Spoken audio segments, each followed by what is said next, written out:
O amor do Senhor. Mateus 22, versículo 37 ao 39. Respondeu-lhe Jesus: Amarás ao Senhor teu Deus de todo o teu coração, de toda a tua alma e de todo o teu entendimento. Este é o grande e primeiro mandamento. E o segundo, semelhante a este, é: amarás o teu próximo como a ti mesmo. Dessas duas passagens, uma fala de perdão e a outra fala de amor. Esses dois tópicos realmente destacam a obra que o Senhor Jesus quis realizar na era da graça. Quando Deus tornou-se carne, ele trouxe consigo um estágio de sua obra, que eram as tarefas de obra e o caráter específico que ele queria expressar nessa era. Naquele período, tudo que o Filho do Homem fazia girava em torno da obra de Deus que queria realizar nessa era. Ele não faria mais nem menos. Cada coisa que ele disse e cada tipo de obra que ele realizou estava relacionado a essa era, independentemente de ter expressado isso ou não de uma maneira humana, em linguagem humana ou por meio de linguagem divina, e independentemente da maneira ou a partir da perspectiva em que o fez. O seu objetivo era ajudar as pessoas a entender o que ele queria fazer e qual era a sua vontade e quais eram as suas exigências às pessoas. Ele podia usar vários meios e diversas perspectivas para ajudar as pessoas a compreender a sua vontade e a compreender a sua obra de salvar a humanidade. Assim, na era da graça, vemos o Senhor Jesus usando linguagem humana a maior parte do tempo para expressar o que ele queria comunicar à humanidade. Ainda mais nós o vemos da perspectiva de um guia comum conversando com as pessoas, provendo as suas necessidades e ajudando-as com aquilo que pediam. Esse modo de operar não era visto na era da lei, que concedeu a era da graça. Ele tornou mais íntimo, o mais compassivo com a humanidade e também mais capaz de alcançar resultados práticos, tanto na forma como na maneira. A metáfora sobre perdoar as pessoas 70 vezes 7 realmente esclarece esse ponto. O objetivo alcançado pelo número nessa metáfora era permitir que as pessoas compreendessem a intenção do Senhor Jesus. No momento em que ele disse isso, sua intenção era que as pessoas perdoassem os outros, não uma ou duas, nem 7, mas 70 vezes 7. Que tipo de ideia está contido na ideia de 70 vezes 7? É fazer com que as pessoas façam do perdão sua própria responsabilidade, algo que elas precisam aprender e o caminho que eles devem seguir. Embora isso fosse apenas uma metáfora, serviu para destacar um ponto crucial. Ajudou as pessoas a apreciar profundamente o que ele quis dizer e a encontrar os caminhos adequados da prática e os princípios e normas da prática. Essa metáfora ajudou as pessoas a entender claramente e lhe deu um conceito correto, que deveriam aprender o perdão e perdoar qualquer número de vezes sem condições, mas com uma atitude de tolerância e compreensão para os outros. Quando o Senhor Jesus disse isso, o que estava em seu coração? Estaria ele realmente pensando no número 70 vezes 7? Não estava. Existe um número de vezes que Deus perdoará o homem? Há muitas pessoas muito interessadas no número de vezes mencionado aqui, que realmente querem entender a origem e o significado desse número. Querem entender por que esse número saiu da boca do Senhor Jesus. Acreditam que há uma implicação mais profunda nesse número, mas na verdade isso era apenas uma figura de linguagem que Deus usou Qualquer implicação ou significado deve ser entendido juntamente com as exigências do Senhor Jesus à humanidade. Quando Deus ainda não havia se tornado carne, as pessoas não compreendiam boa parte do que ele dizia, porque suas palavras provinham da divindade completa. A perspectiva e o contexto do que ele dizia era insensível e inatingível para a humanidade. Era expresso a partir de um reino espiritual que as pessoas não podiam ver. Para as pessoas que viviam na carne, elas não podiam passar pelo reino espiritual. Mas depois que Deus tornou-se carne, ele falou à humanidade da perspectiva da humanidade. Ele saiu e ultrapassou o escopo do reino espiritual. Ele pôde expressar o seu caráter divino, sua vontade, sua atitude por meio das coisas que os humanos eram capazes de imaginar, coisas que eles viam e encontravam em suas vidas, usando métodos que os humanos podiam aceitar, numa linguagem que eles conseguiam entender e com o conhecimento que elas eram capazes de captar, para permitir que a humanidade compreendesse e conhecesse a Deus, compreendesse a sua intenção e os padrões que ele exige, dentro do âmbito da capacidade delas e na medida em que elas eram capazes. Esses foram o método e o princípio da obra de Deus em um meio da humanidade. Embora os caminhos de Deus e seus princípios de operar na carne tenham sido alcançados, sobretudo pelo ou por meio da humanidade, eles realmente alcançaram resultados que não poderiam ser alcançados operando diretamente na divindade. A obra de Deus na humanidade foi mais concreta, autêntica e direcionada.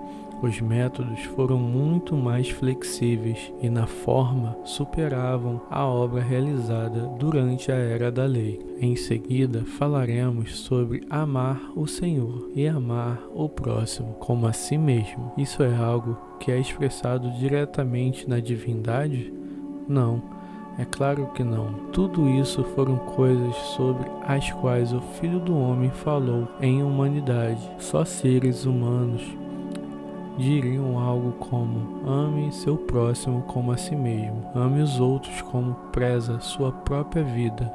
Essa maneira de falar é exclusivamente humana. Deus não tem esse tipo de linguagem em sua divindade, porque ele não tem necessidade desse tipo de preceito. Ame seu próximo como a si mesmo, a fim de regulamentar o seu amor pela humanidade, pois o amor de Deus pela humanidade é uma revelação natural daquilo que ele tem e é. Quando vocês já ouviram Deus dizendo algo como: eu amo a humanidade como amo a mim mesmo, vocês nunca ouviram, porque o amor está na essência de Deus e no que ele tem e é. O amor de Deus pela humanidade é sua atitude e o modo como ele trata as pessoas são uma expressão e revelação natural de seu caráter. Ele não precisa fazer isso deliberadamente de uma certa maneira, nem precisa seguir deliberadamente um certo método ou um código moral para conseguir amar seu próximo como a si mesmo. Ele já possui esse tipo de essência. O que você vê nisso? Quando Deus operou em humanidade, muitos dos seus métodos, palavras e verdades foram expressos na maneira humana, mas, ao mesmo tempo, o caráter de Deus, o que ele tem e é, a sua vontade foram expressos para que as pessoas o soubessem e compreendessem o que elas vieram a saber e compreender. Era exatamente a sua essência e o que ele tem e é, que representa a identidade inerente e o status do próprio Deus, ou seja, o Filho do Homem na carne expressou o caráter inerente e a essência do próprio Deus na maior medida possível e com a maior precisão possível. A humanidade do Filho do Homem não só não era um obstáculo nem uma barreira para a comunicação e a interação do homem com Deus no céu, mas era na verdade o único canal e a única ponte para a humanidade se conectar com o Senhor da criação. Agora, a esta altura, vocês não acham que há muita semelhança entre a natureza e os métodos da obra realizada pelo Senhor Jesus na Era da Graça e o atual estágio da obra? Este estágio atual da obra também usa muitas linguagens humanas para expressar o caráter de Deus, e muitas linguagens e muitos métodos da vida cotidiana da humanidade e do conhecimento humano para expressar a vontade do próprio Deus. Uma vez que Deus se torna carne, não importa se ele está falando de uma perspectiva humana ou de uma perspectiva divina. Grande parte da sua linguagem e dos seus métodos de expressão vem por meio da linguagem humana e dos métodos humanos, isto é, quando Deus se torna carne. Essa é a melhor oportunidade para você ver a onipotência de Deus e a sua sabedoria e conhecer cada aspecto real de Deus. Quando Deus tornou-se carne na sua fase de crescimento, ele veio a entender, aprender e compreender a parte do conhecimento da humanidade, do bom senso, da linguagem e dos métodos de expressão na humanidade. O Deus encarnado possuía essas coisas que vinham dos humanos que ele havia criado. Elas se tornaram ferramentas do Deus na carne para expressar o seu caráter e a sua divindade e permitiram que ele tornasse a sua obra mais pertinente, mais autêntica e mais precisa quando ele operava em meio à humanidade, a partir de uma perspectiva humana e usando linguagem humana. Isso tornou sua obra mais acessível e mais facilmente compreendida pelas pessoas, alcançando assim os resultados que Deus desejava. Não é mais prático para Deus operar na carne dessa maneira? Não é isso a sabedoria de Deus?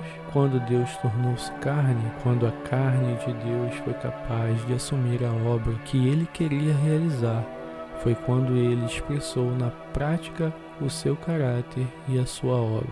E essa também foi a época em que ele pôde iniciar oficialmente o seu ministério como Filho do Homem. Isso significava que não havia mais um fosso entre gerações, entre Deus e o homem, que Deus caçaria logo sua obra de comunicar-se por meio dos mensageiros e que o próprio Deus podia expressar pessoalmente todas as palavras e operar na carne tal como queria. Isso também significava que as pessoas que Deus salva estavam mais próximas dele, que a sua obra de gerenciamento havia entrado em um novo território e que toda a humanidade estava prestes a se ver diante de uma nova era. Todos que já leram a Bíblia sabem que muitos eventos aconteceram quando o Senhor Jesus nasceu.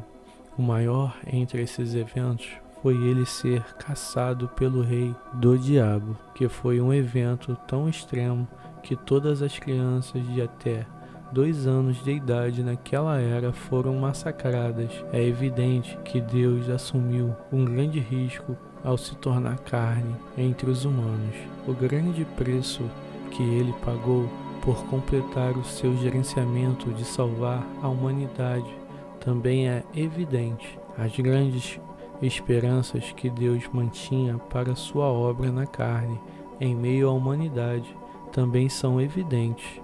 Quando a carne de Deus foi capaz de assumir uma obra em meio à humanidade, como ele se sentiu, as pessoas deveriam ser capazes de compreender isso em alguma medida, não deveriam? No mínimo, Deus estava feliz porque podia começar a realizar a sua nova obra em meio à humanidade. Quando o Senhor Jesus foi batizado e oficialmente iniciou a sua obra para cumprir o seu ministério, o coração de Deus estava inundado de alegria, porque depois de tantos anos de espera e preparação, ele podia finalmente vestir a carne do homem normal e começar a sua nova obra sobre a forma de um homem de carne e osso, que as pessoas podiam ver e tocar. Ele podia finalmente falar cara a cara e de coração para coração com as pessoas. Por meio da identidade de um homem, Deus podia finalmente estar cara a cara com a humanidade por meio de modos humanos e linguagem humana. Ele podia prover a humanidade, esclarecê-la e ajudá-la usando a linguagem humana. Podia comer à mesma mesa e viver no mesmo espaço com ela. Podia também ver os seres humanos, ver as coisas e ver tudo da maneira como os humanos as haviam e até mesmo através dos seus próprios olhos. Para Deus, essa já era a sua primeira vitória da sua obra na carne. Poderíamos dizer também que foi a realização de uma grande obra. Isso, é claro, era o que o deixava Deus mais feliz. A partir de então, Deus sentiu pela primeira vez algum tipo de consolo na sua obra em meio à humanidade. Todos esses eventos que vieram a acontecer foram tão práticos e tão naturais, e o consolo que Deus sentiu foi tão verdadeiro para a humanidade. Cada vez que um novo estágio da obra de Deus é realizado e cada vez que Deus se sente gratificado, é quando a humanidade pode se aproximar de Deus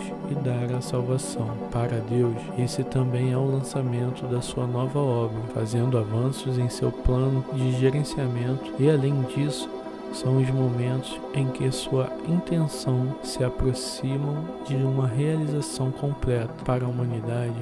A chegada de tal oportunidade é afortunada e muito boa para todos aqueles que esperam a salvação de Deus. É uma notícia alegre e da máxima importância. Quando Deus realiza um novo estágio de obra, Ele tem aí um novo começo. E quando essa nova obra e esse novo começo são lançados e introduzidos em meio à humanidade, Ele tem aí um novo começo. E quando essa nova obra e esse novo começo são lançados e introduzidos em meio à humanidade, é quando o resultado desse estágio de trabalho já foi determinado e realizado, e o efeito e fruto finais já foram vistos por Deus. É também quando esses efeitos fazem com que Deus se sinta satisfeito.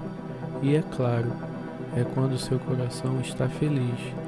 Deus se sente reconfortado porque, aos seus olhos, Ele já viu e determinou as pessoas que Ele está procurando e já ganhou esse grupo de pessoas, um grupo que é capaz de tornar-se a sua obra bem-sucedida e lhe trazer satisfação.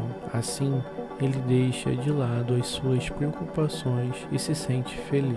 Em outras palavras, quando a carne de Deus é capaz de dar início a uma nova obra entre os homens, e ele começa a fazer a obra que deve fazer sem obstruções, quando ele sente que tudo já foi realizado, então para ele o fim já está à vista. Por causa disso, ele está satisfeito e seu coração está feliz. Como se expressa a felicidade de Deus? Vocês podem imaginar qual pode ser a resposta? Deus poderia chorar? Deus pode chorar? Deus pode bater palmas? Deus pode dançar? Deus pode cantar? Caso pudesse, o que ele cantaria? É claro que Deus poderia cantar uma música linda e tocante, uma canção capaz de expressar a alegria e felicidade do seu coração. Ele poderia cantar para a humanidade, para si mesmo e para todas as coisas. A felicidade de Deus pode ser expressa de qualquer jeito. Tudo isso é normal, porque Deus tem alegria e tristeza, e seus vários sentimentos podem ser expressos de várias maneiras. Esse é o seu direito. E nada poderia ser mais normal, e a propósito poderia ser normal e apropriado. As pessoas não deveriam pensar nada mais sobre isso. Vocês não deveriam tentar que ele não deveria fazer isto ou aquilo, que ele não deveria agir desta ou daquela maneira, e assim limitar a felicidade dele ou qualquer sentimento que ele possa ter no coração das pessoas. Deus não pode ser feliz, ele não pode derramar uma lágrima, não pode chorar, ele não pode expressar nenhuma emoção por meio daquilo que nós comunicamos durante estas comunhões. Creio que vocês não mais verão Deus dessa maneira. Ao contrário, permitirão que Deus tenha alguma liberdade de libertação. Isso é muito bom. No futuro, se vocês fossem capazes de sentir verdadeiramente a tristeza de Deus quando ouvirem que ele estava triste e forem capazes de realmente sentir a felicidade dele quando ouvirem que ele está feliz, no mínimo, vocês serão capazes de saber e entender claramente o que deixa Deus feliz e o que o deixa triste. Quando você for capaz de sentir triste e de sentir feliz porque Deus está feliz, ele terá ganho plenamente o seu coração e não haverá mais nenhuma barreira entre você e ele. Você não mais tentará constranger Deus com imaginações, noções e conhecimentos humanos. Nesse momento, Deus estará vivo e vivendo no seu coração. Ele será o Deus da sua vida e o mestre de tudo relacionado a você. Você tem esse tipo de inspiração? Vocês estão confiantes que Deus pode alcançar isso? Vocês têm esse tipo de aspiração? Vocês estão confiantes de que podem alcançar isso?